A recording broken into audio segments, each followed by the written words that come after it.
This is Newcap News with Michaela Henshaw. Good evening. The City of Lloydminster Fire Department has voted to unionize after being granted the certification by the Alberta Labour Relations Board. Mayor Albers released a statement to Newcap News saying in part the fire department voted in favor of IAFF representing them in their work with the city, and that decision is in the best interest for residents and their employees. The city does not anticipate any disruptions to the services provided by the fire department as a result. Well, residents of the Pioneer Lodge celebrated the completion of its expansion today. With the addition of Pioneer House to the lodge, the care facility now has 176 units. The expansion brought an additional 44 units. The extra beds at the facility hope to improve the quality of life for residents and help keep seniors in town.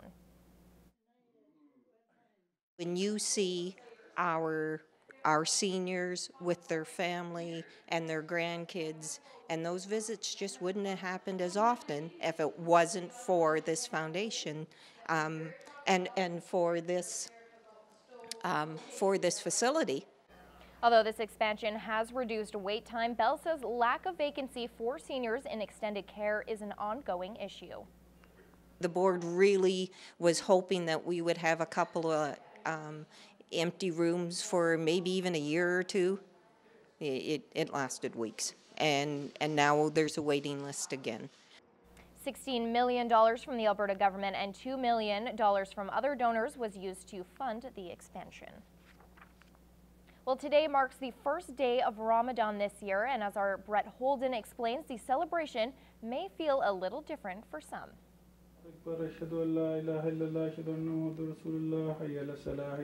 For over 1 billion Muslims, the holiest month on the Islamic calendar is Ramadan.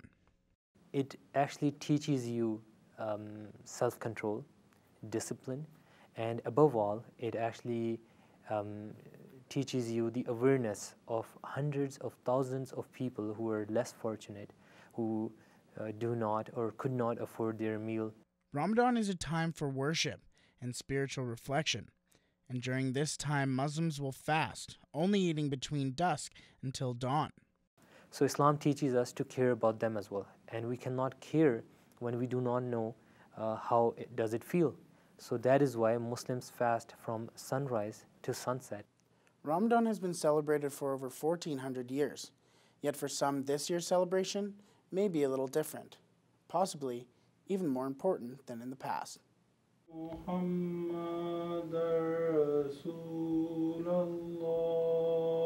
Muhammad Afzalawaja is vice president at the local mosque, and he says this year's Ramadan should have Muslims celebrating with pride. So I think that Ramadan also stopped from all these things.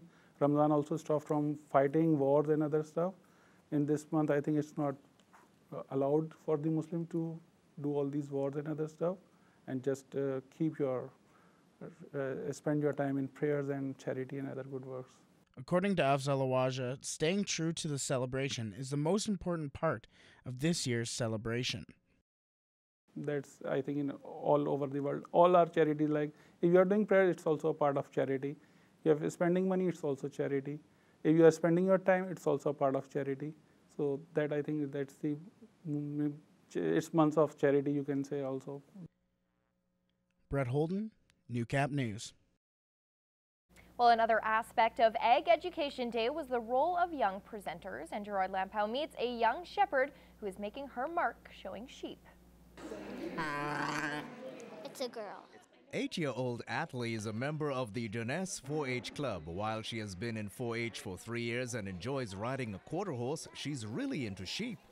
One day my dad and I went to go look for sheep, and my mom said I could only have 2, but then me and my dad got 25. Atlee was one of the young presenters at Ag Education Day. She has had a success at showing sheep and is putting her winnings to good use. We bought the ewe when we went to show in Vermilion. Okay. And you used your own money? No, my dad paid $200 and I paid $200. In the last 4 years, the flock has more than doubled. Atlee's main job is feeding them. She looks in on the sheep after school and especially on the 40-plus lambs. That you have to check on them once in a while.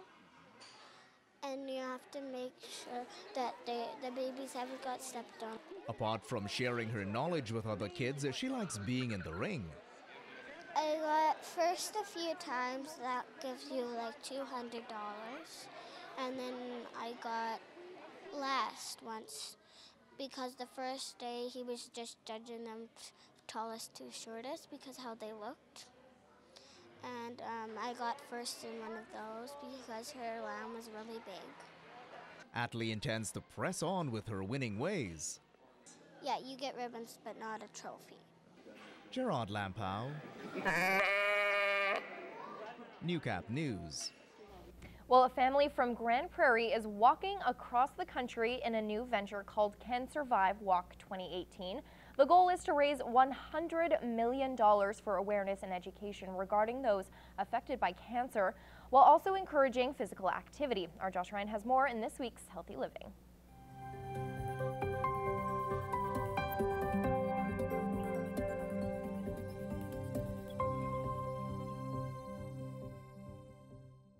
Jimmy Lefebvre has seen the rippling effects of cancer on friends and family, but losing his father to the disease made him recognize that fighting it was more than just funding research for a cure.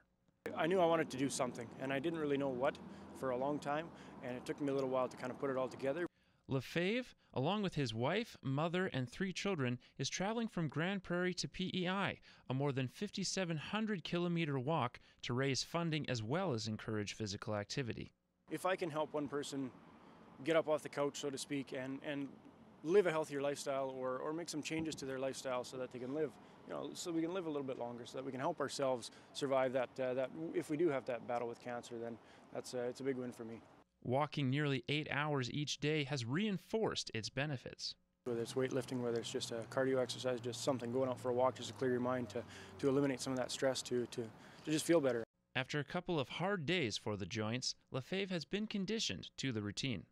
Body's holding out fantastic, actually, feeling really, really good. Getting lots of rest, putting the proper fuel in. And while there are challenges having to share such a small living space this summer, Lefebvre is grateful for the growth his family will receive. We've met some fantastic people along the way. The experience for the kids is just, it's just been phenomenal so far. Josh Ryan, Newcap News.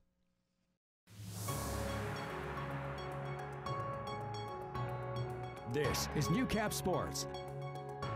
Well, Cold Lake is a hotbed of rugby, but it wasn't always so. It's taken the hard work of players, coaches, and residents to turn the small community's rugby portfolio into something to be proud of. And last year, a major step forward was the completion of a dedicated rugby pitch at the Cold Lake Energy Center. It's given rugby teams a place to call home, and 1 year later is a cornerstone of the entire rugby community. So the field here at Energy Center just keeps getting better and better. For the field maintenance staff this week came out and it's already been aerated and it's soft, and we're early in the season. It's hard to believe a field could be responsible for the evolution of a sport, but it has, so much in fact that another need exists. This field that the city did for us has become the hub of rugby in our community. And because of that, because of the popularity of rugby, now we need 2 fields. The rise in Cold Lake's rugby scene can also be attributed to the hard work of the support of the city's rugby club, the Penguins, to give back. This year they agreed to put some of the coaches and new coaches through a coaching course. And I think that really brought some people out of the woodwork who maybe didn't think that they were able to coach, and gave them that confidence. And we are reaping the benefits of that now with all of our programs.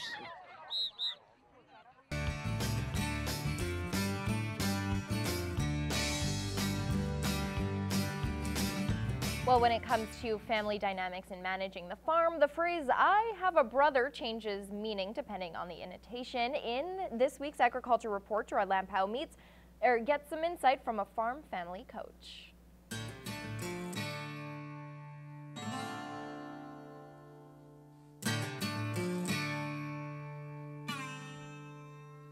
They have conflict addressed because they have a model for forgiveness.